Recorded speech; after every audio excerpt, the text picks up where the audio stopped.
ઝાઝા પૈસા હોય ને રોગ ન હોય ને તોય આવશે, લખી લેજો તમારે લખવું હોય.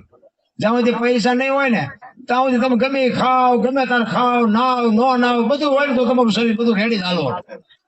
વધારે થાય ને એટલે તમારે ડાયાબિટીસ ને હાર્ટ એટેક ને હુમલા ને બીપી ને કઈ કચમારી ચાલુ થઈ જાય. આ છોકરા રહે ને બાબુ એને કોઈ દી કાંઈ થતું જ નથી. જો આખી દુનિયામાં માગીને રોટલા ખાય, ગટરોમાંથી પાણી પીવે, આઠાની ઠીકડી નથી લેવી પડતી. બોલો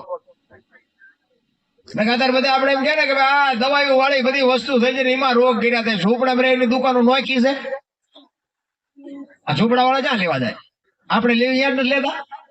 કઈ દવા એમને નો નહીં. આ મન મનાવવાની વાત છે બધા. પણ ભગવાન ને ખબર છે એની પાસે 18 રૂપિયા રિપોર્ટ ના હોવા જોઈએ ને.